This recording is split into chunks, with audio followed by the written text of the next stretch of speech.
Hello, everybody. Today we're welcoming Julie from Junk King, one of the fabulous brands of Neighborly. Thank you so much for being here today, Julie. Absolutely. Cece, thank you so much for having me. I love to talk about junking. So any opportunity I have to share. Yeah, so today I'm going to be asking Julie a series of questions, a segment we call Franchise Speed Dating here at Integrity Franchise Group. So Julie, please just start us off. What is Junk King? So Junk King is your sustainable junk hauler, right? So we are cornerstone, or what we feel makes us a competitive advantage is our commitment to sustainability. So 60% of what our franchisees pick up is either recycled, repurposed, or resold. So our commitment is to keep as much out of the landfill as possible. So our full serve junk hauling is what we're traditionally most known for.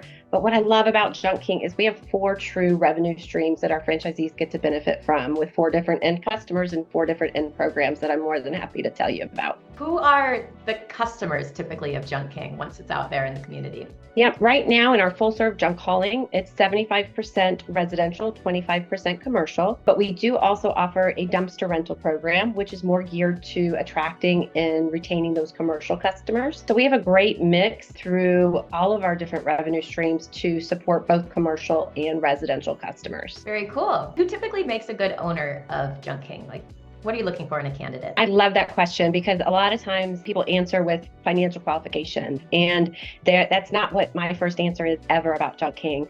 There are 2 things we absolutely look for in a franchisee, and the first one is going to be to have a heart for service, right? We are a service company. We are offering an end product to a customer, right? And so we're doing a service for a customer.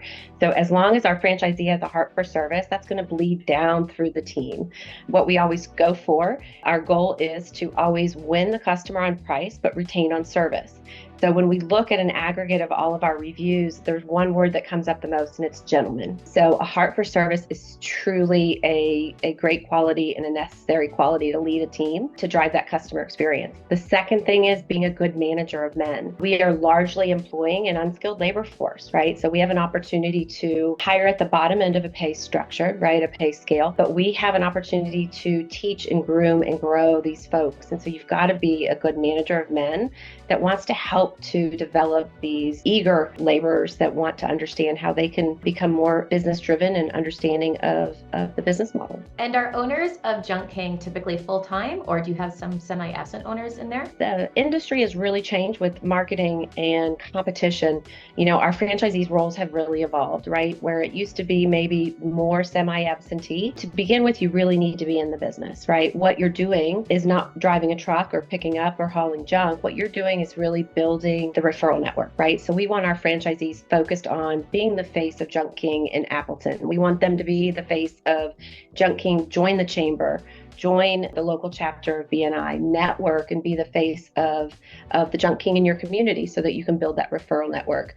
A big part of our program and on a national level is we support the Boys and Girls Club of America. So we have some really great philanthropic ties that most of our franchisees really promote within their territories. So those are really great skill sets for our franchisees to have. And you kind of touched on it just now, but can you describe typically what a franchisee does every day? It probably changes, but just generally. Sure. So really they're out building the referral network, right? Many start in the role of being the leader in their day-to-day, and then they evolve once they naturally groom and grow and develop their team to be more leaders.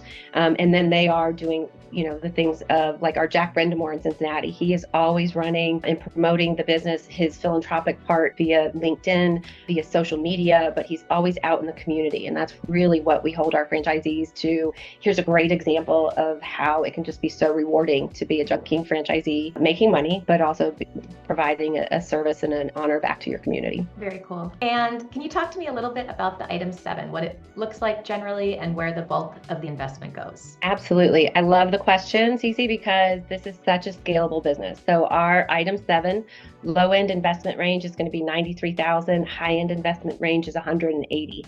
And when you break that down, the majority of the initial expense is going to go towards working capital in the amount of $50,000, and then the initial franchise fee between $54,000 and $78,000.